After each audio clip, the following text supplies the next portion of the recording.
Hanımlar beyler hoş geldiniz. Ne haber? Funda Eryiğit. Artık yapmaya da başladım.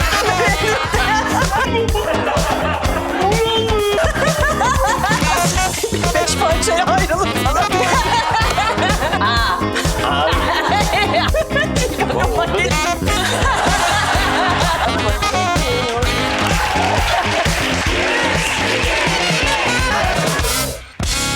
Schweppes, İbrahim Selim'le bu geceyi sunar.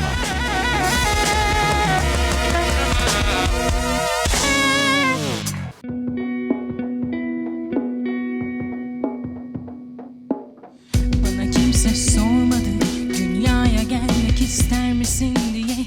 Hiçbir yere sığmadım, ne cismim ne adım ne düşüncelerim aklım sizlerden olmadı. Sevginize layık olmaya çalışmadım.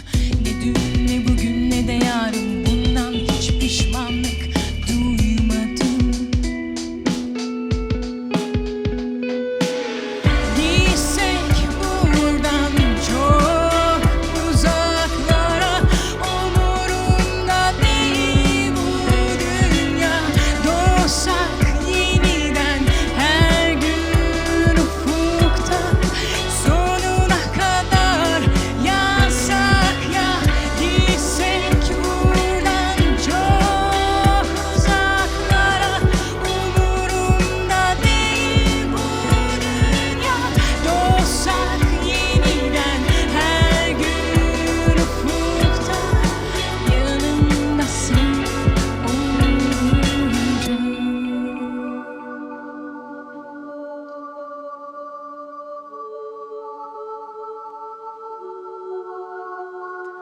Biraz sabret dediler, güzel günler dediler.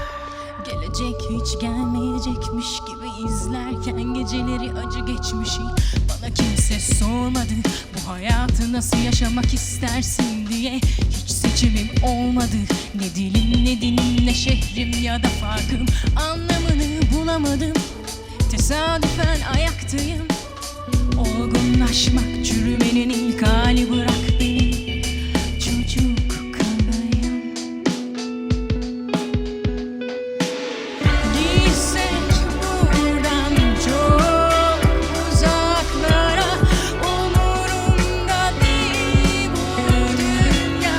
Doğsak yeniden her gün ufukta, sonuna kadar yansak ya. Gitsek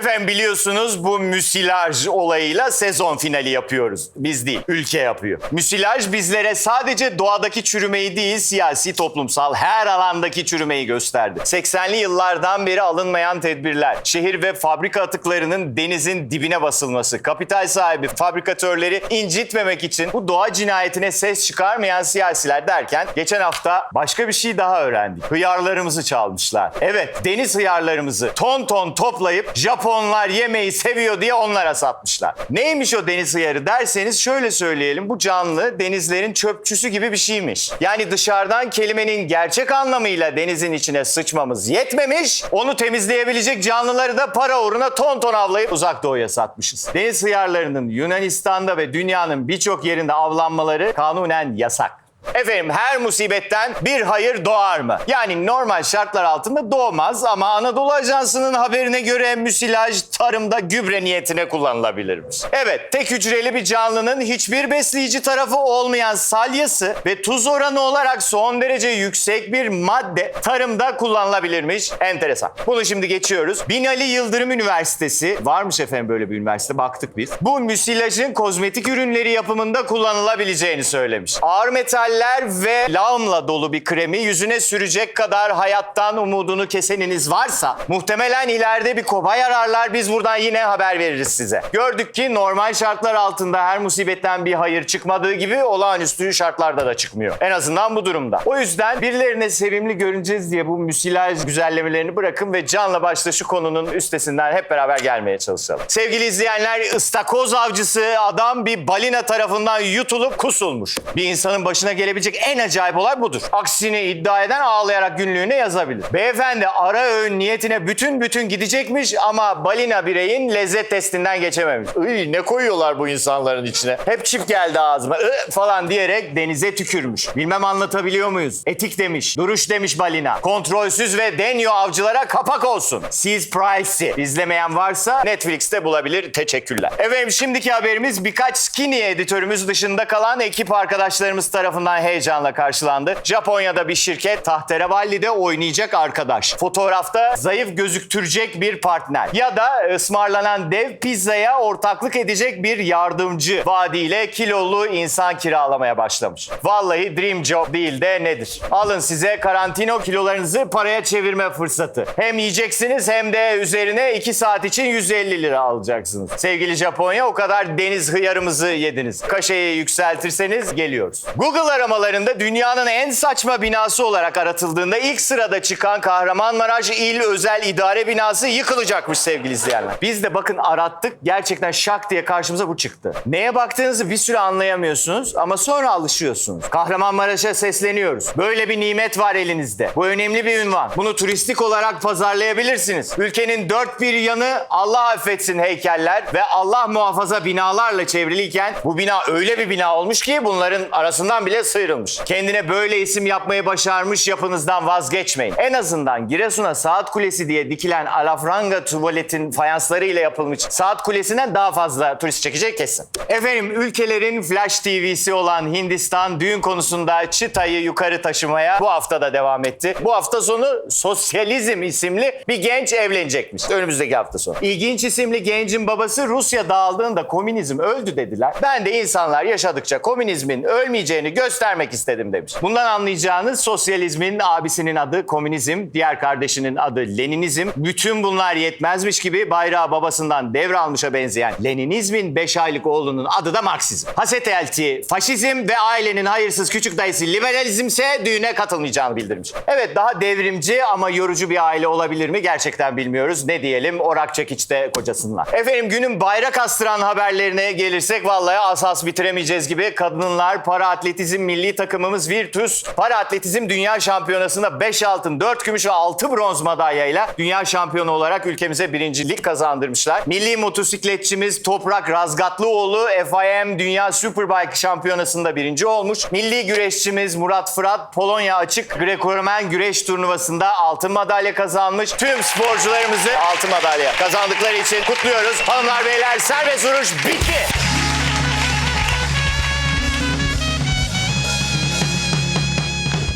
Hanımlar beyler, bir ne istediğini bilenlere bölümümüze daha hoş geldiniz. Biliyorsunuz defalarca arkadaşlarımı paketledim. Şimdi şansını denemek isteyen arkadaşım da Melis. Melis'i sizlerle tanıştırmak isterim. Aha, Melis. Melis, bu hafta ne yapacağız? Hyper Peach. Hiper şeftali. Evet. Değil mi? Doğru çevirdim. Gördüğünüz gibi birkaç dil biliyorum sevgili izleyenler.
Melis'i öyle böyle paketlemedim sevgili izleyenler.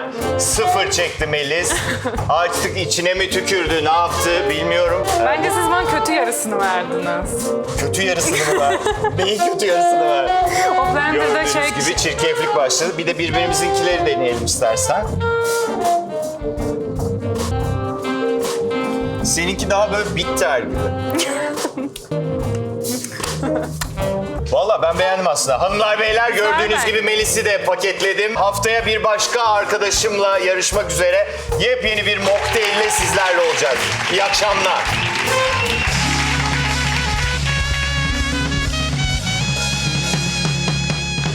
Funda Eryiğit.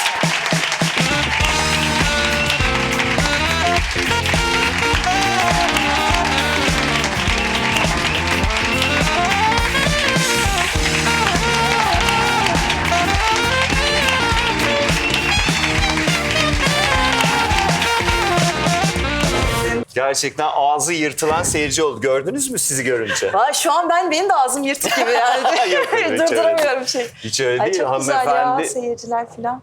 hanımefendinin ağzı yırtılıyor. Bak ikinci sıradaki. Şöyle bak. Allah belamı versin. Yani o harfiyle o kadar açılan ağız ilk defa görüyorum. Size helal olsun. Siz çok mu seviyorsunuz Funda Hanım'a? Ya. Bütün yapımlarınızı mı? Bütün Artık yapmaya da başladım. Yani bundan sonra başlasa iyi olur. Tanıyorsunuz Teşekkür değil mi ederim, Funda çok sağ ol. Eryiğit? Şaka şaka.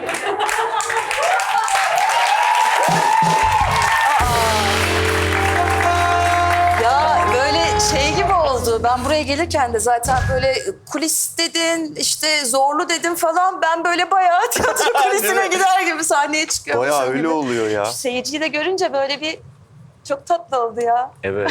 Yavaş yavaş başladı mı sosyalleşmeler? Yeni bitti zaten Başlamadı. dizi. Başlamadı mı? Başlamadı. Sen Çünkü ben hala yerleşmekle meşgulüm. Ben Çeşme'ye bayağı göçebe halinde tekrar işte ev yerleştiriyorum. Yerleşmiyor. Taşınmış gibiyim yani yeniden. evet. Bir de işte aşıyı cuma oldum falan, birazcık bekliyorum falan. Ha bir Ama önümüzdeki haftalarda bir deli bir sosyalleşme, böyle bir açık havada görüşemediğimiz bir arkadaş Planın grubuyla var, öyle değil bir mi? plan var. çok özledik ya. Şimdi Funda, sen Hollanda'da doğmuşsun. Evet. Ama aslen Samsun Bafralı mıymışsın? Çarşamba. Çarşamba. annem babam. Bafra'da büyüdüm. 9 aylıkken babaannenin Evet. yanına geçiyorsun. Türkiye'ye dönüyorsun. 9 Dönmesi... ay çok net bir şey. Evet, öyle o ve o civarlar hani diyeyim. Şimdi 9 ay... 8 olur, 10 olur, onu ben şey yapamam yani. Yok yok, bilemem burada ama. aramızda sıkıntı çıkmaz. Olmaz. 10'sa mesela problem eden olur mu? Olmaz gibi sanki. Çocuk doktoru da değiller yani. Patik mi alacağız diye düşündün ki? 10 aylık 9 aylık olmaz ama çocuklar tam deyin onu falan. Dönmeseydim ne olurdu diye düşündün mü hiç? Çok üzerinde durmasam da düşündüm. Ya bilmiyorum, mesela oyuncu olur muydum diye düşündüm. Böyle Dutch konuşan diye konuşarak. Sen hiç Oyunculuk sevmiyorsun, yapabilir değil mi? miydim diye. Yo çok seviyorum tersini. Ben hiç sevmiyorum arkadaşlar. Odunla birinin kafasını vuruyorlarmış gibi geliyor. Benim bana. ama kuzenlerim, ailem falan hep orada olduğu için Ha. oraya çok sık gidip geliyorum. Onlar Evet. da buraya geliyorlar. Dolayısıyla kulak aşinalığı da olmuş olabilir. Evet. O yüzden de seviyor olabilirim yani. Yok ben ama Almancayı da sevmem ki kulak aşinalığım gençliğimden çok var. O zaman demek ki kalbimde, gönlümde varmış. Evet, yok canım sen sonuçta kan çekmiştir bütün Tabii, kanında kuzenler var. orada. Peki anne tarafında da Çerkeslik varmış. Var. Baba tarafında da Gürcülük var. Baba tarafında da Gürcülük Evet. var. Birleşmiş Milletleri konuk almışız. Haberimiz yok. Peki Biraz karman gelenekler çorman. falan onlar takip Yok, ediliyor yemek mu? hariç yok. Yemek var ama yani. Ne Çerkes, işte Çerkes tavuğu klasik. Aha. Daha çok aslında Gürcü yemekleri. Bu kişnişler, cevizler, Allah. işte barbunyalı, etli böyle. Aslında görsen böyle bayağı çamur gibi, kahverengi, yenmeyecek bir şey gibi görünür. Ama Çok Çok lezzetli lezzetli ve şu an yemekler var. ağzımızı sulandıran Ben yemekler. gördüm, Çok evet. güzel. Şimdi 4-5 yaşına kadar zaten babaannen önemli bir figürmüş hayatında. Böyle karakterine kattığı şeyler olduğunu düşünüyor musun? Aile büyüklerinin. Sadece senin babaannenin ya da başka aile büyüklerinin değil. ya vardır mutlaka ama o kadar öyle O kadar kaydı- düşündüğüm bir şey yok. Hani şu kesin, şu çok net oradan gelmiş dediğim bir şey yok ama mutlaka vardır yani. Evet. Ben de çok şeydir de çok belirgindir bende babaannem. Mesela bizde şeydir. Yani babaannen önemli bir figür müydü hayatında diye sordum. Önemli tabii. Ha. Önemli. Bizde de mesela bizi de büyüten babaannem gibi göründüğü için mutlaka. Ben de anneannemden çok babaanneme daha düşkünümdür mesela yani. Evet, o biraz zaten kimle daha çok vakit geçiriyorsan gibi bir şey herhalde. Peki ben bu şehrin adını nasıl okuyacağım bilmiyorum. Zwolle. Zwolle. Efendim? Zwolle. İnşallah ben de doğru okuyorum. Zwolle. Bilen var mı Dutch?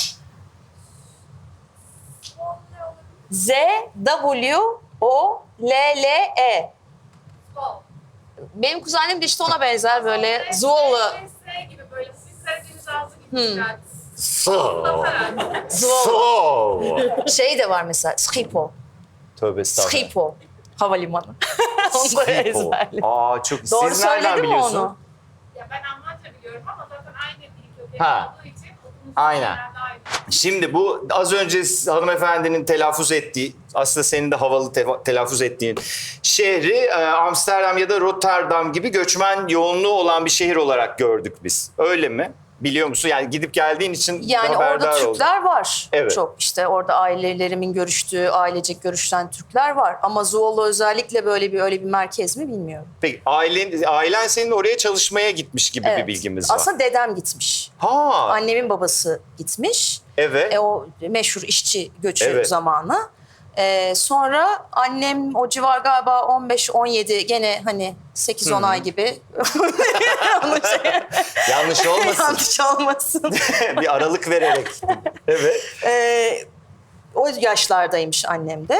Sonra işte köye gidip gelirken babamla evleniyorlar. Çocukluk arkadaşları zaten. Hı, evet öyle. Sonra babam da hatta düğün orada oluyor, düğün fotoğrafları Aa. falan Hollanda'da. Sonra biz doğuyoruz. Sonra babaanneme gidiyorum. Evet. Sonra babam da artık yani işini yapmak istediği için mühendis normalde. Aha. Burada niye işçilik yapıyorum diyor. Dil bilmediği için çok şey yapamıyor, işini yapamıyor. O yüzden de bir tek biz kesin geri dönüş yapıyoruz yani. Diğer Aa. herkes orada şu an. Abinle ilişkin nasıl? İyi. Baya böyle bir kaç yaş vardı aranızda? 2 yaş, 2,5 yaş. Abi diyor musun? Bazen. Diyordum artık demiyorum. Artık Eskiden demiyorsun. diyordum artık demiyorum. Anladım. Ben de büyüyünce. Peki peki çok şey paylaşır mıydınız? Ya eskiden Şimdi. paylaşmazdık. Büyüdükçe daha çok paylaşmaya Daha çok başladık ihtiyacın aslında. olmaya Yoksa başladı. bayağı düşman gibiydik yani. Benim 7 yaş küçük benden kardeşim, erkek kardeşim var. Ya biz de öyleydik yani. Hiç büyüyene yerdik kadar birbirimizi berbat. yani. Abi biz çocukluktan beri iyi arkadaşlık diyen var mı kardeşiyle? Bir kişi. 2. Sizin kardeşinizle kaç yaş var aranızda? Bizden yaş var çok. 8 yaş var. Ha, Abim var benim. abiniz var. Evet. Çok iyiydiniz.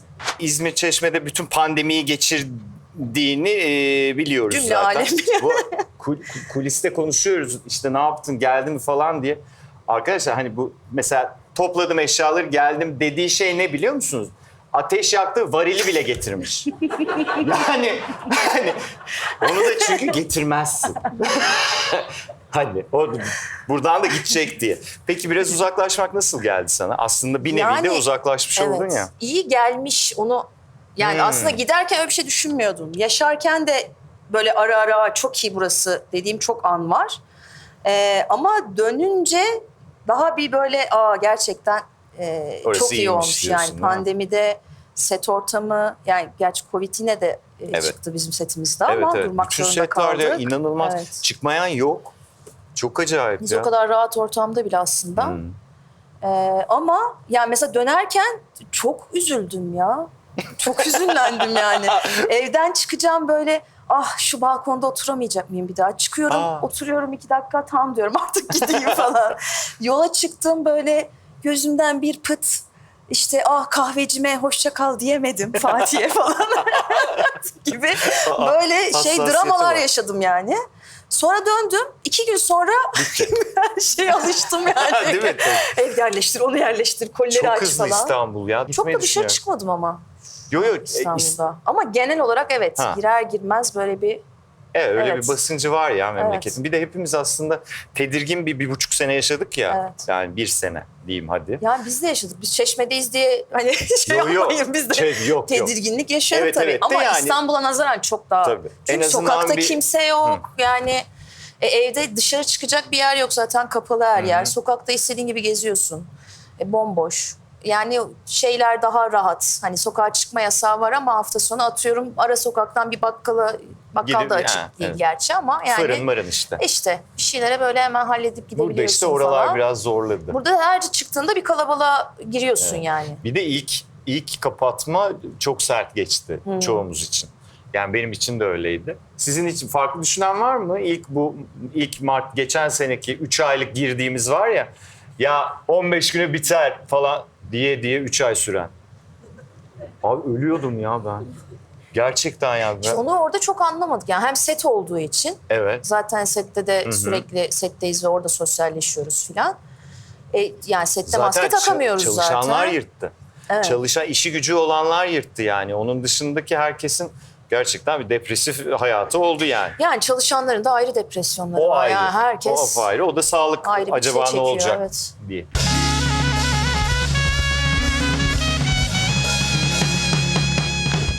Hiç estetiğin Evet. var mı? var. Gözaltı torbalarım vardı benim böyle anne tarafından kalan Oo, böyle. Ay biliyorum bak unutmuşum ha. Evet. Onları aldırdım. Evet.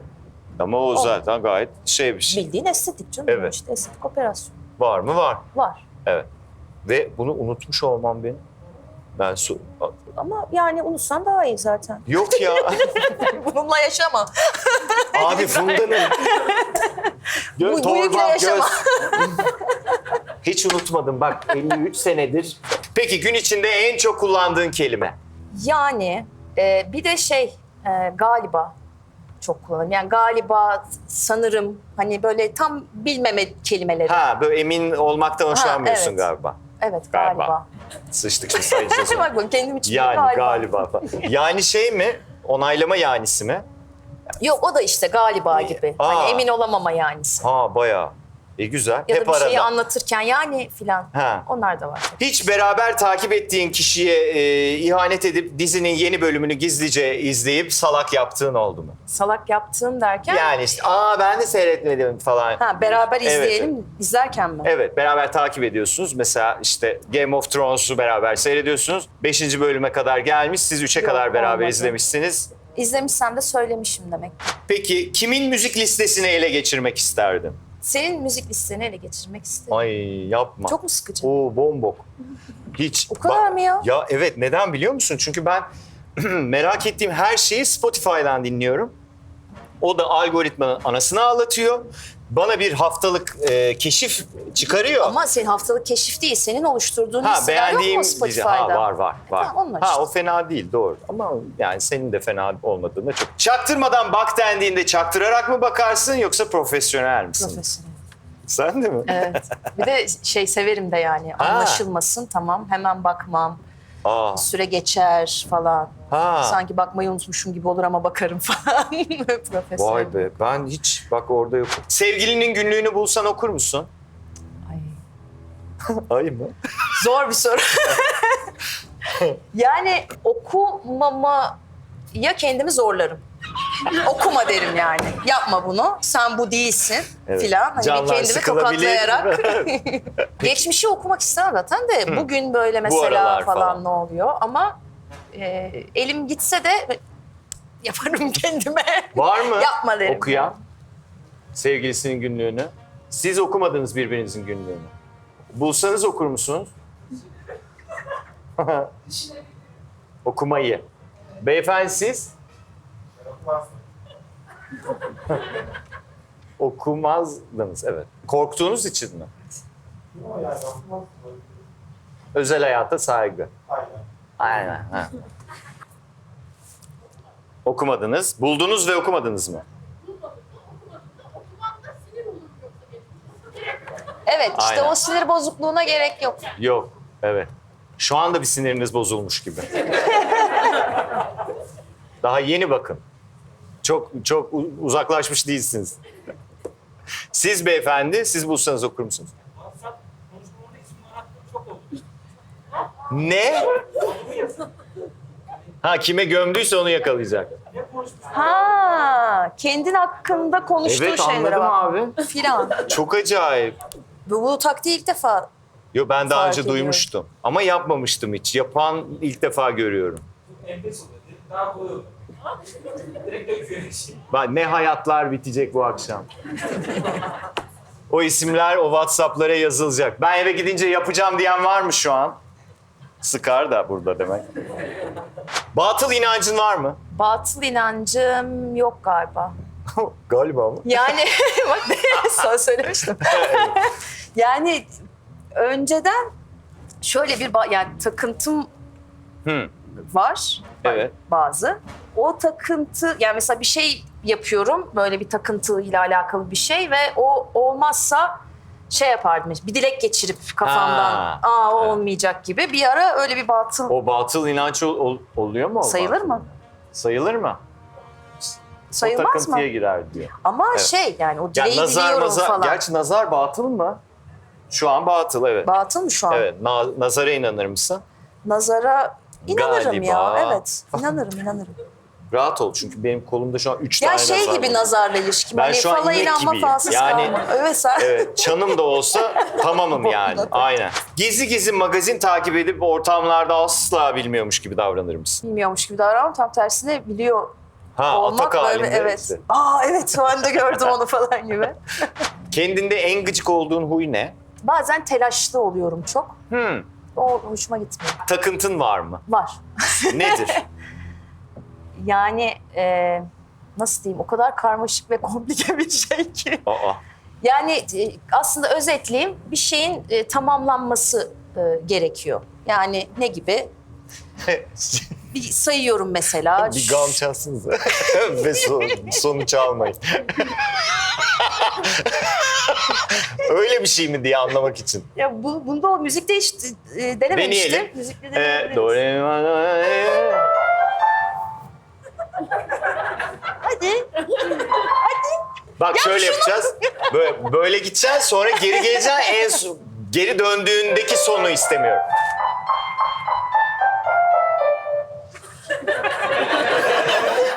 Son bir tane ya. Mesela bu seni şey yapıyor mu? Yok şu Geriyor an mu? çok yapmadım. Yapmıyor. Müzikte demek Peki ki- davulda deneyelim. Evet, bir şeyin tamamlanması ile ilgili Evet. problemin var. Yani mesela ben burada bir tane daha bardak olsaydı ve ben bu bardakları sayıyor olsaydım bir tane atlayarak giderdim ve bu tamamlanırdı. Şu anda saymak istesem saymadım. Buradan geliyorum ama nerede öteki bardak gibi şeyler. Dedim Bacım. ama çok karışık dedim yani. Ama yok, bu zaten takıntı değil, bu hastalık. Bunun hapı var bizde. Dil altı bir şey verin, bu burada bakacağınızı alacak bu. Hiç kimseye itiraf edemediğin ama yalnız kaldığında dinlediğin bir şarkı var mı? Yani aslında yalnız kaldığımda daha coşarak dinliyorum. Hani yoksa dinlediğim her şeyi Hangisi? dinlerim yani insanlarla. Şey var. But every touch is la la la, la la la. Oh, I should be neydi o? Bildiniz mi? Oh, I love it Ha? when you call me. Ha, o. Señorita. Onu böyle iyice Enerjisine Ha. eriyip. Bir de şey var. Gülşen. Hangisi? Bir ihtimal daha var. Bir ihtimal. Bir ihtimal sadece bir ihtimal daha var değil mi o şarkı? Bir ihtimal. Çünkü o benim bildiğim kadarıyla Türk sanat müziği. Gülşen'den bir ihtimal daha var. Ama sözleri de öyle. Bir ihtimal biliyorum. O da ölmek senin için. Değer mi hiç sanmıyorum. Demek ki Türk sanat müziğinden esinlenmiş olabilir. Bir ihtimal biliyorum mu? O. Sözleri böyle mi demek? Aşağı yukarı. Sayıyor söylüyorum bitmeyen hesabım var. Şöyle şeyler anladın mı? Geliyorum. Bunları tek başıma egzagere ediyorum yani. İnsan içinde yapıyorum. Hiç arkandan sinsice kuyunu kazan birini o kuyuya gömdün mü? Yok kazılmışsa da haberim olmadı çünkü. Ha. Bilmiyorum. Kimse kazmadı herhalde. Peki hiç kendi horlama sesine uyandın mı? Uyandım. Uyandın mı? Gerçekten mi? Aa. Yani koltukta böyle televizyon karşısında biraz nasıl böyle ters Ha. yatmak mı? Ve sevgilim de yanımda. Ay. Yani o da uyukluyor gibiydi. İnşallah duymamıştır ama Duymamıştır canım. Ya duysa da ben ne olacak? kendiminkine uyandım yani. Yani var mı horlamasına uyanan? Herkes mi? Ya saçmalamayın arkadaşlar. Arkadaşlar Şimdi Funda Eryiğit dedi ki horlamama uyandım. Biriniz uyanmadıysa uyandım deyin. Ayıptır. Yok gerçi inanılmaz. Kraliyet ailesi geldi bugün. İrem zaten Londra'da çiçekçi olduğu için horlamıyordur. Seni biliyoruz. Beyefendi Alice'i seyretmiş, horlayamaz. Falan. Okey. Tamam. Yok. Hiç kirli sepetinden çorap, tişört giymişliğin var mı? Ay hayır. Ay hayır. Yok sevmem. Çok iyi. Peki evine aldığın en pahalı eşya ne? Koltuğum galiba. Koltuğun mu? Evet. Nasıl? Pahalı koltuk. Vallahi evet. Bir Kol- tane evet. Antika falan mı? Yo. Yo, Koltuklar değil. çok pahalı. Koltuklar pahalı. Ya da evde eşya. Peki oyun öncelerinde kendini rahatlatmak için bir ritüelin var mı? Yok her oyun değişiyor genelde. Hı. Her oyunda başka bir şey oluyor. Değil mi? Öyle mi oluyor? Ama genelde erken bitmek, ya erken gitmek gibi bir şeyim var. Ay evet canım Çok o zaten erken gidiyorum. biz de işte Seviyorum yani o buraya kahve içmeyi, 2'de sohbeti. geliyoruz be. Yani Ben sabah. buraya da daha erken gelmeyi planlıyordum aslında yani. Gelseydin. Oturalım. Hayran olduğun ama tanışınca fıs çıkan bir ünlü oldu mu? Oldu. Bunu söylememi istemeyeceksin. Hayır tabii ki istemeyeceğim. Çok bir tane mi oldu? Birkaç tane oldu. Çünkü olunca birkaç tane olur ondan. Bir tane olmaz. Hanımlar beyler Funda Hanım yeterince dürüst müydü?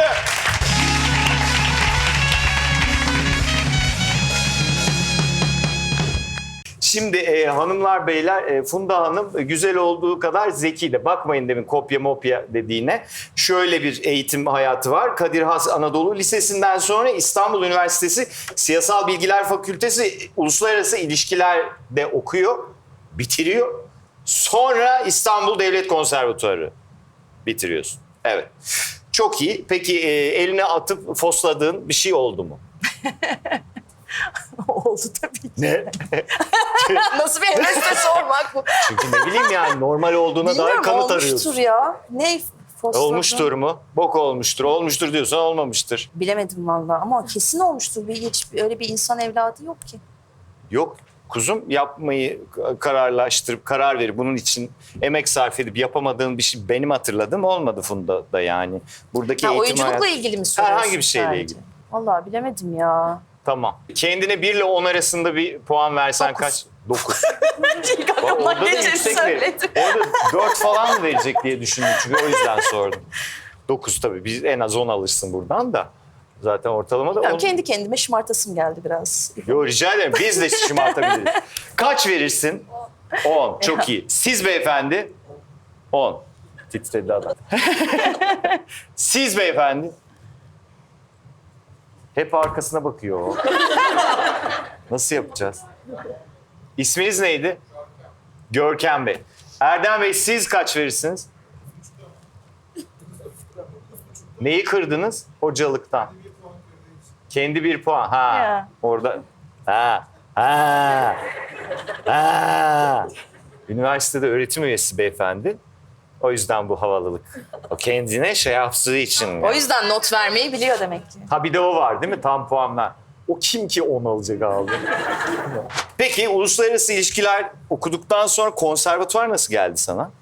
His olarak. Yani bu böyle bir mesela ben de biyoloji okumadım ben aslında. 3 sene sürttüm diyebiliriz de.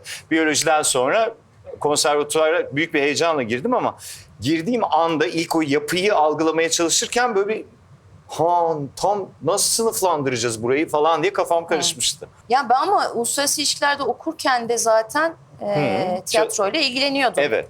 Çocuk tiyatrosu yapıyordum. Kudüs'te bahsetmiştim ya. Evet. Zaten hani haftalık yevmiyeyi profesyonel olarak adlandırırsak profesyonel olarak yapıyordum yani. Evet ama okulun mesela konservatuvarda her şey var ya. Hani balesi, müziği, osu, busu, zartı, zurtu. O yapının içine böyle komple girdiğin zaman bir şey hissettirdi mi sana? Yani evet başta aslında çok yani böyle bir snob öğrenciydim. Yani böyle bir Çünkü üstten zaten bakıyordum yani. ben bu işi yapıyorum da geldim diye. Yo aslında tam tersi şeyden okulu okuyup gelmiştim hem de yaşım 21'di işte tam. 17'den 21'e siyasalı bitirdim.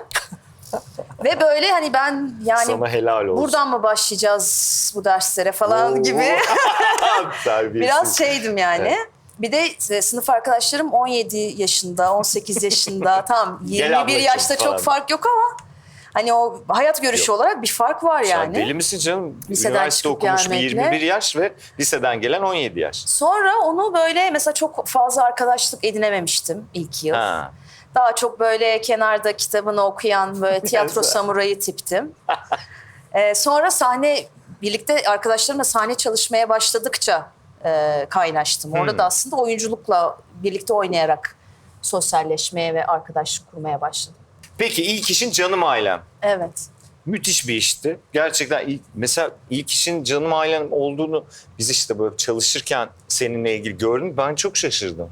Sanki ben çok önceden vardır bir şeylerim falan diye düşünmüşüm. Neden bilmiyorum yani. Ama zaten müthiş bir başlangıç Evet. yapmışsın. Yani çok acayip. Güzeldi Peki gerçekten. daha önceden ufak ufak deneyimlediğin bir şey var mıydı kamera önü? Yoktu. O yüzden biraz böyle sudan çıkmış balık gibiydim. Ha, ne hissettirdi o ekibin Valla içinde başta olmak? şey oldu. Ya. Başta çok böyle kendime şey yapmıştım yani beceremiyorum ben bu işine gelmişti durum yani. Ben oyunculuğu Ha. beceremiyorum Yok galiba'ya artık. gelmişti. Çünkü kameranın önünde yani bir de okulda böyle parlak bir dönemden geçiyordum. 2. sınıftaydım galiba. 2 ya da 3. sınıftaydım. Orada böyle bir sudan çıkmış balığa döndüm. Sürekli İlker'e soruyorum. Şimdi Şebnem diyorum kameranın bu tarafında yani yakınımız çekiliyor. Oradan çıkarsa ben oraya bakmayacağım. Yani açığa bakmak falan var. Ona hiçbir fikrim yok. Ben şimdi nereye bakacağım falan. İlker de sağ olsun hep böyle nereye istiyorsan bak ya. Hep böyle rahatlatırdı.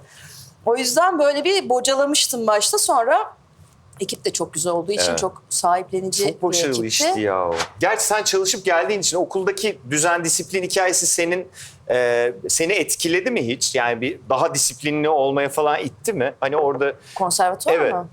Yoksa sen zaten disiplinli miydin? Bizim dönem biraz gevşek bir dönem olduğu için bizim ya okula rağmen disiplinli kalmak gibi bir durum daha Kimdi şeydi senin yani. dönem arkadaşların? Ya ben birken Ahmet Rıfat Şungar benim 4. sınıfımdı. Aa, okey. Kimler vardı bugün tanıyın? Öykü benim bir altım. Karayel. Karayel. Taner var. Taner Ölmez. O da Anladım. benim bir altım. Onu oyun falan da çıkarmıştı. Şimdi bir uçurum da oynadığın dönemle ilgili bizim editörlerimizin özel bir bakış açısı varmış. O tek tek senin bazı işlerinden çok etkilendiklerini anladık. Hepsinin başka etkilendiği bir şey var. Uçurum biraz kaybolan bir projeydi yani. Onların Evet. gözüne çarpması hoş olmuş. Evet, çünkü özellikle final bölümünde söylediğim bir şey dikkatlerini çok çekmiş. O dokunmadığımız sularda insanlar boğuluyor her gün. O yüzden artık o kadar kolay değil susmak diyormuşsun bir finalde. Bunun da olayı zaten temelinde kadın hikayesi olan bir iş olmasıyla ilgili. Bu işe, bu repliklere falan baktığın zaman o zamanı nasıl değerlendiriyorsun bugünden oraya bakınca? Bir gelişme gördüğünü söyleyebilir Yani şu misin? okuduğun cümleyi bugün de Aynen kurulabilir çünkü. Evet. Evet. Çok O yüzden da bir sonra değişiklik olmadı. olmadığını düşünüyorum. Olsaydı Yani keşke. bugün tabii yani sosyal medyanın kesin bir Etkisi var. bambaşka bir etkisi var. O dönem vardı yine ama bu kadar böyle şey değildi. Evet, efektif değil. Evet. Ama o da onun da dezavantajları var. Yani bir bilgi çok çabuk bulanabiliyor. Tabii. Aslında orada yazan şeyden çok emin de olmamak gerekiyor hiçbir zaman. Hani fikrine uysa da uymasa da hiçbir zaman o kadar emin olmamak gerekiyor diye düşünüyorum. Ama aynı cümleyi yine kurarız yani. Evet. Biraz Bu daha ara zaman bir de var. rahat kurulur. Hani bunu kuramayacağımız bir dönem vardı gibi hani Var sanki. mıydı? Yani yaklaşık bu İstanbul Sözleşmesi'nin ilk imzalandığı sene. Çünkü o sene bayağı yani devlet kurumları da buna çok özen gösterdi. %80 düşüş oldu kadın cinayetlerinde özellikle. Ondan sonra bir şey oldu. Bir şey oldu. Ne olduğunu ben bilmiyorum. Akdenizlik bastı herhalde. Çünkü bütün Akdeniz ülkelerinde bu kadına şiddet olayı var. Yani sadece Öyle mi? tabii. Çok ciddi biz ama bu kimseyi ilgilendirmez yani. Biz bunu çözebilecekken niye çözmeyelim? Akdenizliyiz onda da var ama falan. Orada da sorun hep.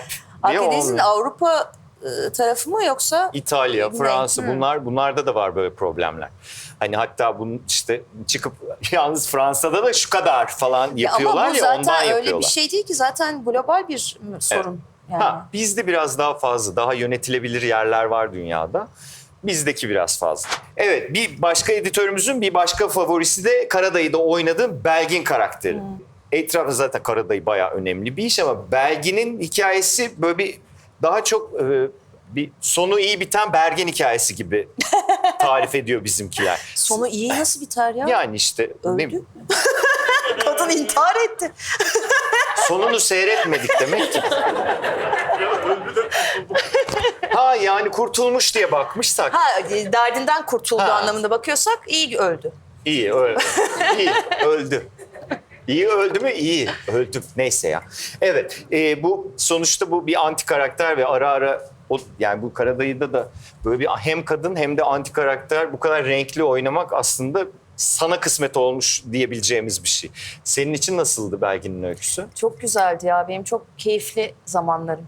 Yani başta çok zordu. Yani hatta ben uygun olmadığımı düşünüyordum role. Yani ben başka isimler aklıma geliyordu hep. Ben kendime çok yakıştıramadığım için herhalde yani çok sahiplenemediğim için başta yani sürekli sette yürüyordum. Yani sete gelirsin ve yönetmen sonra gelir ya o işte kaç dakikalık bir zamansa. Sürekli yürüyorum, çok aynaya bakıyorum, sürekli aynaya bakıyorum ve beni böyle şey bile gören olmuştur yani sette. Böyle bu da yani aynalara bakmalar, yürümeler ne yapıyorsun falan diyen olmuştur yani. Ama biraz o stresle bir de hızlıca bir şey yapman gerekiyor ya dizidesin yani. İlk böyle 4-5 bölüm onun böyle sancısını çektim ama o rahatlamayı ve tamam artık bunda böyle kendime dert etmemeliyim. Güzel giden bir şey var. Buradan hani yürüyebilirim dediğim noktadan sonra çok keyifli oldu her şey. Yani onun içinde oynamak bir de artık böyle senaristlerimiz de görüp bir şeyi alıyordu. Ben onların dediği şeyi de anlamaya başlamıştım falan. Ya da artık yönetmenler özellikle Cem çok yapardı. İşte sahne bitiyor. Bitmesine rağmen biz devam ediyoruz sahneye.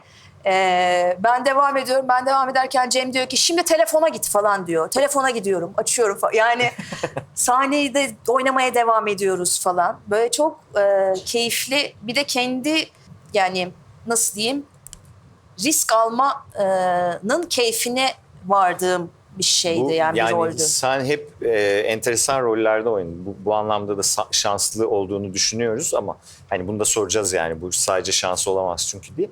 Senin mesela aklında en çok kalan ya şu çok iyiydi yani o benim bebeğim falan dediğin bir rol var mı? Projenin tamamını çok şey yaptığım için bir başkadır.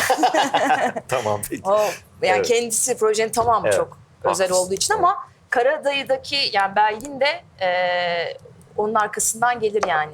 Okay. Gerçekten ben mesela her sahne çok iyi oynadığımı falan filan öyle bir şey düşünmüyorum ama hepsinden çok keyif aldım yani. Ay süper, ne güzel. O yüzden yani. o da böyle bir şeydi. Güzel bir kırılma zamanıydı benim için.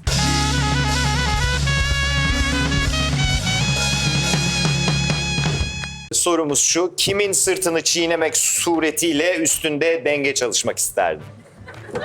Samimi bir ortam, öyle düşün.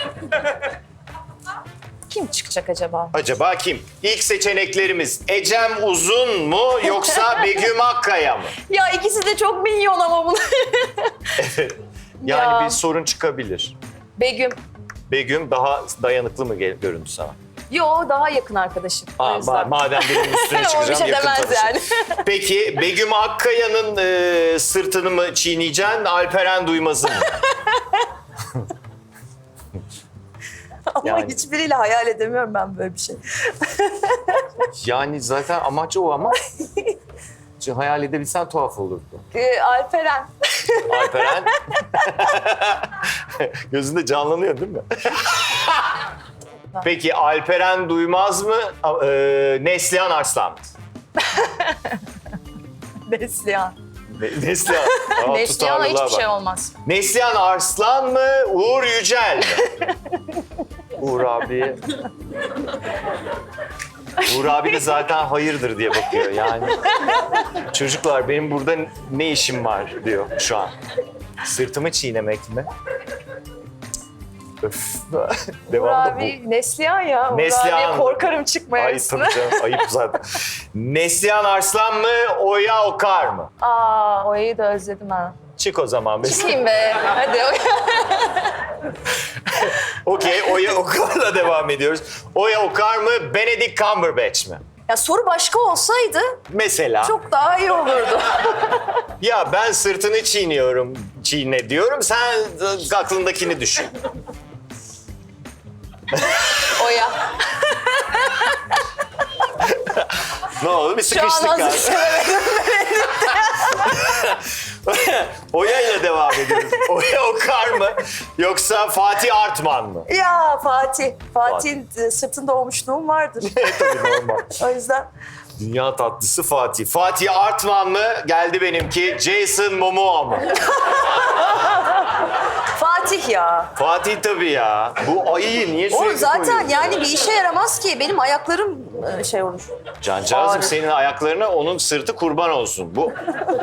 Bunun üstündeki zaten insan derisi değil muhtemelen.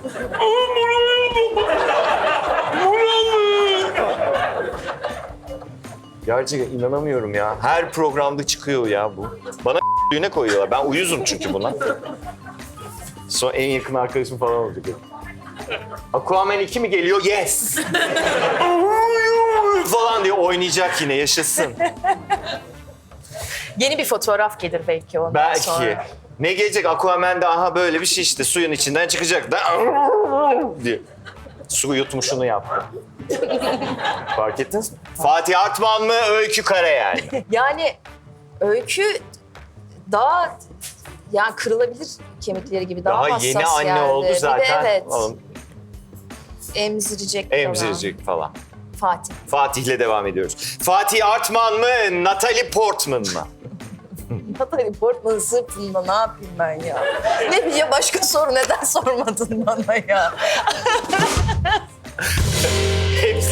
Hepsinin gözünde canlandığını Ama Natalie görüyor musun? Portman'la O kadar acayip ki. belki hani muhabbet de edebilirim yani sırtımda. Evet, tabii canım o oluştururken. Allah aşkına. Ha sen Daha da o ne, Black önümüzdeki... Swan'da o şey yapıyordun sen. Burası mı? Bak burada konuş. Allah belasını versin. Nasıl çok... Olur ya ben Tamam konuşabilirim. Natalie Portman. Natalie Portman'ın Şimdi konuş. sırtını çiğniyoruz. Peki Natalie Portman mı, İlker Kaleli mi? Ya zor oldu ya.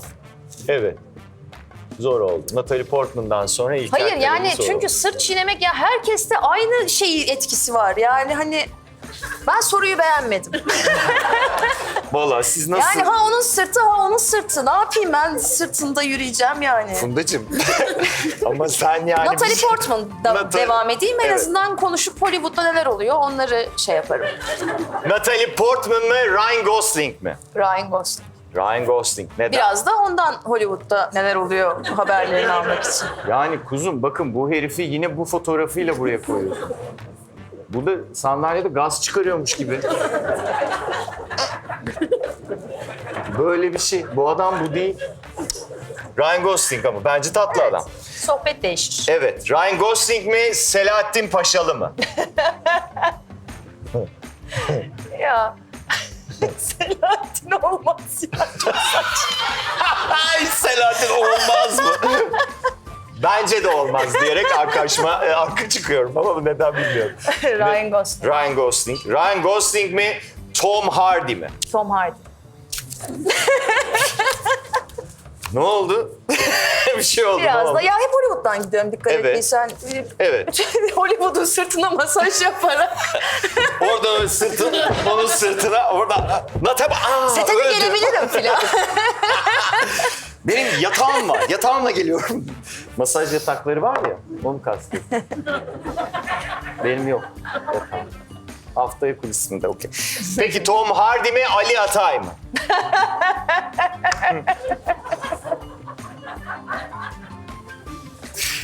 Fotoğrafını da niye böyle koydun? Çek sırtıma!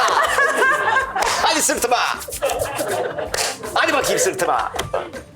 Tam öyle. Sinirim bozuldu. Gözünden yaş geliyor kızım. Allah Allah, hiç Ay. beklemediğimiz bir olay. Ay Ali'de de komik olur yani. Çok Evet. komik olur. Ha, Hollywood'u biraz bırakıp Ali ile devam edelim. Ali Atay mı, Daniel Day-Lewis mi? Daniel değil Ali. Hemen tekrar. Nefes almadı ya. Okey. Ya yok Daniel değil. Ha. Ali'den devam. Ali Atay'dan devam. Ali Atay mı, Selçuk Yöntem mi? O da Ay, bakıyor, Selçuk Selçuk abi de abi. bakıyor bak. Evet. Evet, bakıyor şu an. Selçuk abi bir de iyi komut da veren. Yani şu taraf tam iki parmak yan taraf falan. Selçuk abi. Kızım ben şu an... Ya öyle mi dedim ama... Gerçekten yapmış kadar oldum İbo şu anda. Evet. Neden öyle oldu ben de bilmiyorum. Selçuk Yöntem mi, Javier Bardem mi? Javier Bardem. Javier Bardem mi, Esra Ronabar mı? Esra'nın da ama çok ince kemikleri ya. Aynen, orada Oo, önemli olan evet. ince kemiktir. Yani ayakla masaj yapmanın yani nasıl bir hayal kurmamı bekliyorsun? Ne bileyim ya, editörümüz onun enteresan bir şey olduğunu düşünmüş. Javier. Javier'le devam ediyoruz. Javier Bardem mi, Christian Bale mı? Christian Bale. Tamam. Christian Bale mi, Gerard Butler mı? Gerard Butler. Gerard Butler mı, Hugh Jackman mı? Bu oyunu bu kadar ciddiye alan ilk konumuz ha. Hepsiye tek tek topuğunu kuluncuna bastı ve dedi ki olur, olmaz. Olur. Mesela bastı, o hissetmiyor dedi, ona olmaz dedi. Christian Bale'e geldi, orada onun biraz boşluğu var dedi, ona bastı, olur dedi. Christian Bale'dan devam. Şimdi Hugh Jackman'ın sırtına sıçrıyor. Neydi bizim Gerard mıydı? Gerard Butler. Butler. Tamam. Oh, ondan devam. Gerard Butler'dan Evet. devam. Gerard Butler'ın da sırtına çıkıyormuş o zaman. En son ona mı kaldı? Evet, Gerard Butler'a kaldı. Çok da işte Christian olsaydı bari.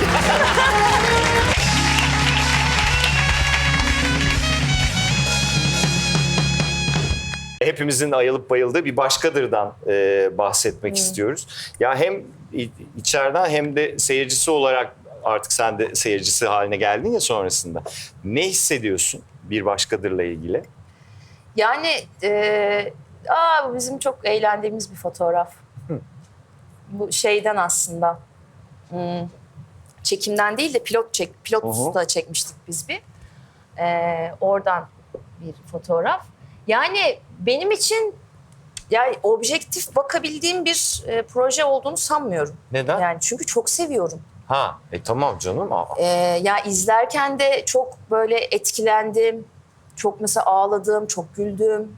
Yani biliyor olmama rağmen beni çok etkiledi. Bir de yani set ortamı, çalışma şekli, ne bileyim orada kurduğumuz arkadaşlıklar filan. Yani totalinde böyle çok şey bir proje oldu yani. Ya falan bir proje Evet, oldu. yani bizim için de öyle oldu. Seyrettiniz mi bir başkadırı? Seyrettiniz. Nasıl buldunuz? İyi bulanlar elini kaldırsın. Hepsi seyredenlerin hepsi iyi bu. Sevgili Funda, 2015'te Hollanda yapımı Undercover'da küçük bir rol almışsın. İstiyor musun oralarda bir şeyler yapmak? Yani olursa isterim tabii ki ama Var mı böyle özel bir çaban? çabam yani pandemi falan koşullarında da Tabii yani şu an zaten evet, ne çok yapacaksın mümkün ki? değil. Orada benim kuzenim işte Hollanda'da yaşayan kuzenim o prodüksiyon yapıyordu. Prodüksiyon Aha. şirketinde çalışıyordu. Aa ne güzel. Onun prodüksiyona dahil olduğu bir projeydi. O, Ve çok Türkiye'de güzel. de birkaç tane sahne vardı çekecekleri. Orada çok minik bir rol hem deneyimlemek için nasıl oluyor, nasıl bitiyor, oralarda işler nasıl Nasıldı? oluyor falan gibi. Yani Türkiye'de çekildi sadece yani aslında her şey çok aynı. Tek farkı aslında bugün de biz biraz oraya yaklaştık ama o zaman en net farkı şeydi. Her şey saatinde ve Ha evet o zamanlamalar. ne evet, kadar zamanlamalar önemli, çok değil mi orada? disiplinliydi. Devlet tiyatrosunda başrollerinden biri olduğu Sessizlik oyunu yani seyreden herkesin bayıldığı bir işti. Seyredebilen oldu mu? Sessizliği hatırlar mısınız? Devlet tiyatrosunda Ha? Var mı? Göksu'yla sen. Çok iyi. Yine bizim ekip. Bu bayağı enteresan bir roldü. Funda'nın oynadığı Silence değil mi bu? Silence. O rol de çok mesela o da Evet, çok- koyacağım şeylerden bir Evet. rollerden biri. Enteresan. Bir rolü tarif etmek ister misin? Nasıl bir roldü? Şu an çünkü mesela şimdi hani sahnede Silence oynanır mı yoksa düşünülür mü diye üstüne konuşuruz bence. Bence oynanır. Bence de oynanır. Yani şey değil ama hani devlet tiyatrosunda bu oyunu koyuyoruz ama böyle bir karakter var abi falan konusu geçer. Ha. Bence geçer. Şu an geçer. O zaman Evet, hiç bu doğru, konu doğru. değildi yani. Şu an evet. Ya o zaman da biraz konuydu Ya ama orada Mehmet Birkiye'nin de biraz hani rejisel bir yani kara komedi olduğu için bizim Oya ile olan yani iki kadın karakterin öpüşme sahnesi hep böyle bir başka türlü bir komedi demeyeyim ama başka bir nasıl anlatayım başka bir boyutuyla aktarıldığı için anladım. kimse böyle bunlar birbirini öpüyor falan hiç öyle bir reaksiyon almamıştık. Hatta bizim dönemimizde oynarken galiba 2. sezonu falandı. Devlet tiyatrosunda bir tane oyun bir ensest anlatıyor bu diye kaldırılmıştı. ha Fakat bizim oyuna bir şey olmadı. Biz korkmuştuk yani bize de gelir gelirler mi diye. falan diye. Ama olmadı mesela. Çünkü biraz komedi dozu da yüksek olduğu için galiba o onu Oraya öyle bir kaldırdı, yatırdılar falan. dengeledi.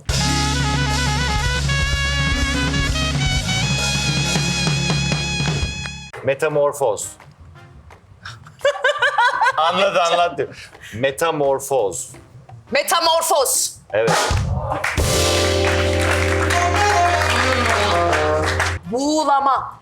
Buğulama.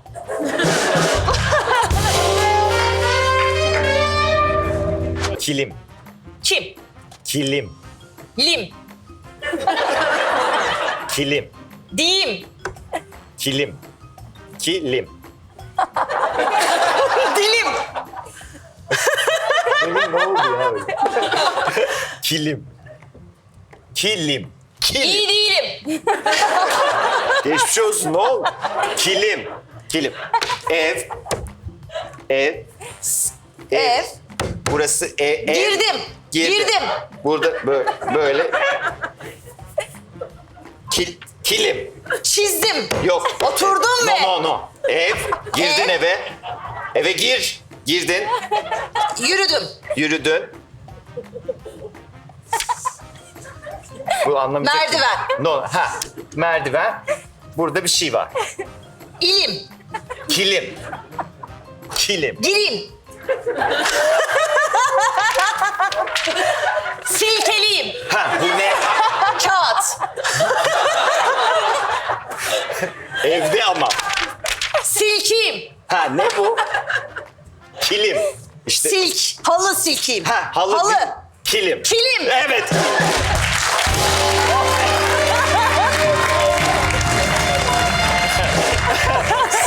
Silkime o kadar ısrar etme. Spekülatif. Spekülatif. Duydu mu? Arboretum. Akvaryum. Yani bu kadar başka anlamda yaklaşılır mı? Arboretum. Arboretum.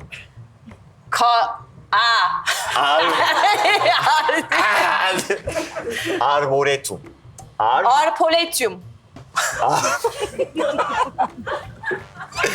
Arboretum. Apoletyum.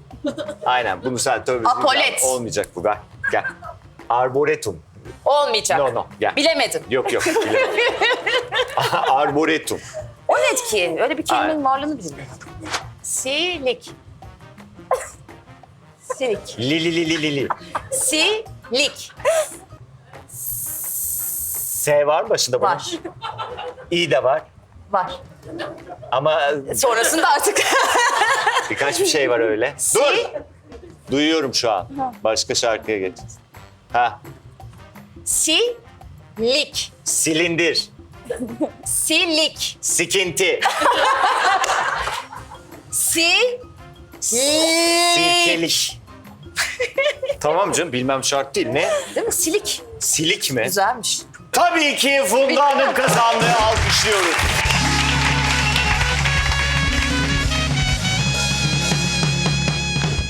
Yeni bir tiyatro oyunu üstünde çalışıyormuşsunuz ki pandemi girmiş araya. Girdi. Provalara başlamıştık. Sonra durmak zorunda kaldık. Umuyoruz Tekrar önümüzdeki başlayın. sezon. Kimle oynuyordun? Hazar'la oynayacağız Ergüçlü'yle. Bir kişi daha var ama o daha belli değil. Hadi hayırlısı. Ama Hazar'la böyle abla kardeş Ha. durumu yapacağız. Güzel bir oyun yani. Burada oynayacağız hatta. PSM'de. Evet. Aa, çok iyi. İKSV'de Barış Arman'ın yazdığı pandemi döneminde sergilenen bir oyunda da neydi? Olağanüstü bir oyun gezi. denemez ona da bir diyeceğiz performans işte onlara? galiba. Ses performans. Ses performansı diyelim. Ses performansında Aslında yer ses aldı. performans tam olmuyor çünkü seyircinin bir performansın içinde olduğu bir şey haline de dönüşüyor. Okey. Tamam. Bu ne bu? Böyle bir şey. Bunda iyi hissettin mi sen? Ya aslında Barış'ın söylediği çok iyi bir tanım vardı Evet. ama inşallah o İnşallah. bir ses perforjesi Ses perforjesi için teşekkürler Barış Arman. Yani çok yeni bir Evet. biçim ve yeni bir dil olduğu için benim de ilk defa karşılaştığım bir şeydi. Dolayısıyla o yüzden aslında biraz heyecanlanıp Barış'la beraber o bana yurt dışında yapılan örneklerini, başka çeşitli örneklerini, işte müzelerde yapılan falan filan bir sürü örneklerini falan gösterdi. O yüzden çok ilgimi çekmişti. Değişik bir deneyimdi yani o da. Her yıl mutlaka bir dizin, filmin, oyunun falan bir şeyin oluyor ya. Durduğun oluyor mu hiç? Oluyor ama durduğum zaman da hani oyun hani bir sene oynanıp bitmiyor ya. Hani devam eden bir oyun olmuş oluyor. Ama o da mesela böyle haftanın 2-3 günü olduğu zaman Ya aslında çok duruyor güzel oluyor olmuyorsun yani. zaten. Bütün hayatını tiyatroya göre Evet. programlamak çok Müthiş güzel bir şey. bir şey. Bir de kuvvetli bir şey. Bir şey de giremiyor ya o alana. Yani mesela Evet. dizi seti orayı elleyemiyor. O da onun farkında Evet. falan. Ben onu çok seviyorum aslında. Peki az önce geyini yaptık ama böyle bir yapımcılık, yönetmenlik, yazarlık falan var mı böyle bir hayalin? Yapım olmaz ama yazmak konusunda da çok öyle güvenmiyorum kendime. Ama belki işte çok ileride yazıp bir şey yönetmek falan olabilir. Ama işte zaman içinde bakacağım Ama ben de. Şu an acelesi değil yok. yani. Evet. Okey. Peki dijital platformlarla ilgili zaten yani hem dijital platformda hem ana akımda iş yapan biri olarak farkı nasıl değerlendiriyorsun? Çok büyük bir fark şöyle ki var. Senaryoyu biliyorsun. Yani o en başta başlı başına çok büyük bir fark yaratıyor. Çünkü birazcık televizyon şey gidiyor yani televizyonda artık nereye gideceği, nasıl gideceği, nasıl dönüşeceğini bilemediğin bir yola çıkıyorsun En son yani. senin televizyondaki işin Son Yaz zaten. Son yazdım. Ali ile beraber. Ali önceden senin yönetmenin dedi Limonata'da. Evet, Limonata'da. Burada nasıl oldu? O bir şey de gerçi Ali dünya tatlısı biridir yani. Çok iyi Çok ya. eğlenmişsinizdir Çok eminim. eğlendik. Yani diziyi ben bitirmiş oldum. Onlar devam edecek ama Evet, senin için. galiba en çok özleyeceğim şeylerden Ay, ne biri Ali ile oynamak. Hatta birinci sırayı alır galiba.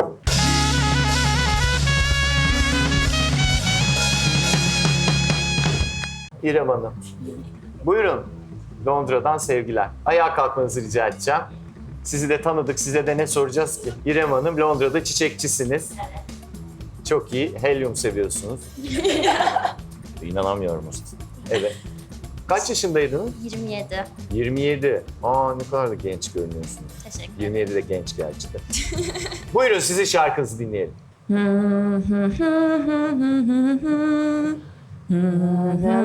Beni sonsuza Sevmek zamanı. Sevmek zamanı. Kim bildi? Ben bildim tabii ki. Lan adını ben söyleyeyim. Neyse şarkıyı söyleyeyim. Hangisine içeyim? Ne adını mı söylememiz gerekiyor? Yok da Kurallar işte- neyse ben onu yapmaya hazırım. Yok bir kural işte bildin yani. Zaten şarkı sözünü söyledim, duydum da bok yiyorum. Hangisini içeyim? Şunu. Senin ağzına tüküreyim.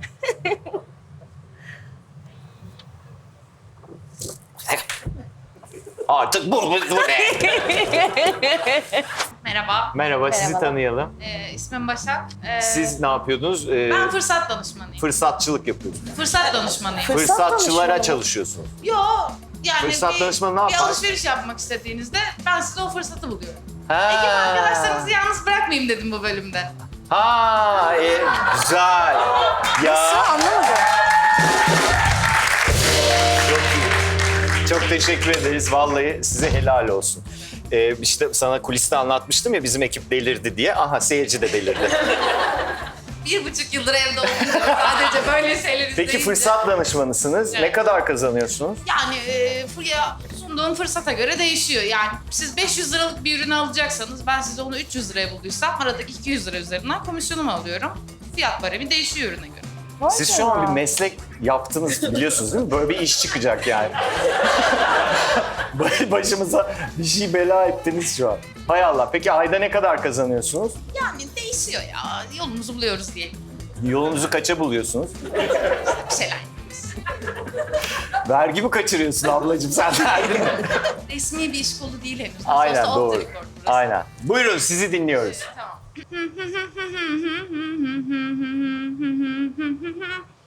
Ali Desidero.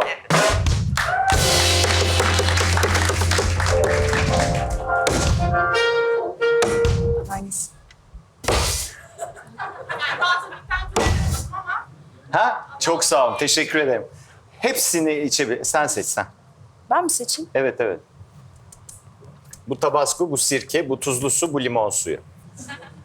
Şu mu limon suyu? Evet o limon suyu. İnşallah doğru söylüyorsun. Tabii ki doğru söylüyorum ya. Manyak mı bunun şey olur? Sadece limon suyu ayak kokuyor. Öyle bir problem. Merhaba Duru ben. Duru Hanım. Psikoloji okuyorum, söyledim zaten. Kaç yaşındasın?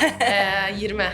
20 mi? Evet. Oy Allah'ım. Maşallah. Hadi söyle şarkısı.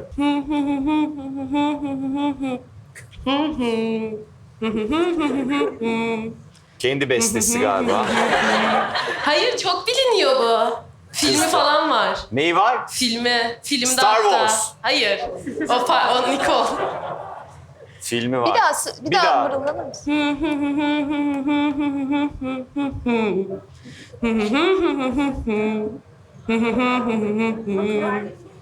Yerli film. 2 kelime. Sil baştan. Evet, bildi. Bildi mi? Baştan mı? Sil- Hayır, attım hayır canım. o değil. Burada bir şey diyeceğim, O bildiler. bilen kim? Bilen. İstanbul'un Kanatları adlı filmin şeyi mi? Dur bir dakika. Şarkı öyle, kanatlı falan. Sen versene mikrofonu beyefendi.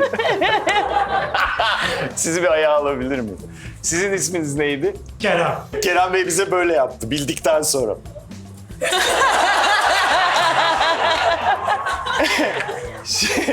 Ya benim yakınımda ya galiba o yüzden direkt. Evet tabii ki ondan da sizin artistliğinizin Yok sebebini anlamaya bilmediğinizden değil çalışıyorum. yani. Evet. Neydi şarkı siz bize söyler misiniz? Kanatlarım var ruhumda Nil Kara İbrahimgil galiba. Bunun filmi mi var? Kuzum ama senin repertuarın bizde yok demek ki. Farah'ın Engin'le oynadı değil mi o? Aynen. Bak yine yaptı aynı hareketi. Oğlum! Ama hem şarkı yok hem film yok. O kadar haklı ki. Filmi siz mi yazmıştın? Efendim? Filmi siz mi yazdınız? İzleyenlerdenim ben. İzleyenlerdensiniz. Allah başka sıkıntı vermesin. Hadi siz kimsiniz siz de söyleyin. Kerem Bey ne iş yapıyorsunuz? Okuyorum, öğrenciyim. Nerede? Londra'da. Oğlum siz hepiniz arkadaş mısınız? Bak tanışmıyorsanız da tanışın. Kerem bak İrem var orada. Senin ismin neydi? Ha? Siz tanışıyorsunuz. Aynı okulda mı okuyorsunuz? Londra'dan mı tanışıyorsunuz? Londra'da tanıştınız. Londra'da Türk'le mi tanıştın ya? Evet. Üniversiteden Üniversiteden önce. Ne oldu? Kerem pardon seni gömüyor şu an. Ne diyorsun? Ne? Ciddi misin? Kerem çok özür dilerim ama. Gerçekten bir daha gelirsen içki ısmarlayacağım sana. Hani ya bir dahakine ben ısmarlayacağım. Bunu da ben içeyim, ben bilememiş Niye? olayım. Çünkü bitmeyecek program. Olmaz öyle ya. Ben Hayır de hayır o içeyim zaman bir sen tane. iç. O zaman sen iç. Kerem yüzünden tuzlu içti.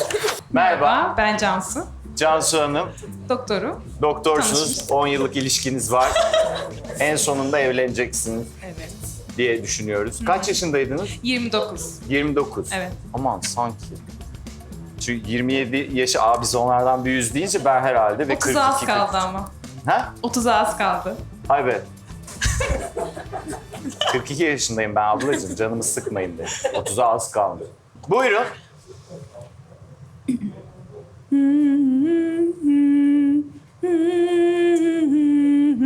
Vazgeçtim. Sanki sen de bildin de sustun mu? Ha. O yüzden vallahi. sirkeyi sen iç. Hangisi sirke? İçerim ben. Vallahi. Ya içme ya saçma. Arkadaşlar kusacağım ya. Ama bir öncekinde sen içtin. Ben Ha? içeyim bunu gerçekten. Yok Umay benim Vallahi adıma içeyim. içecek. Dur. Ama dur bu kalsın bu daha kötü. Bunu iç. Ha, son challenge olsun diye. Son o şey onu mesela sen daha rahat içer. Afiyet olsun. Umay'ı alkışlıyoruz. Merhaba, hoş Merhabalar. geldiniz. Sizi İsmim tanıyalım. İlyas. İlyas Bey, siz ne iş yapıyorsunuz? Bilgisayar mühendisiyim ben. Bilgisayar mühendisisiniz. Güzel. Hangi şarkıyı bize? Ateşteyim, ateşte, ateşte. Bitti, kız ateşte. Ne kalmıştı bana? Ha? Ne kalmıştı bana? Bu neydi? Sirke. Yavrum sen çizgi film trajedisi niye yaratıyorsun sürekli? Afiyet olsun. Funda bütün insanlık olarak onu Yarasın. içmeni bekliyoruz. Ay çok kötü koktu ya. Sirke mi? Niye acaba? Ne? Yağ mı yakar? Yağ yok kızda. İçti mi? Alkışlıyoruz Funda'yı.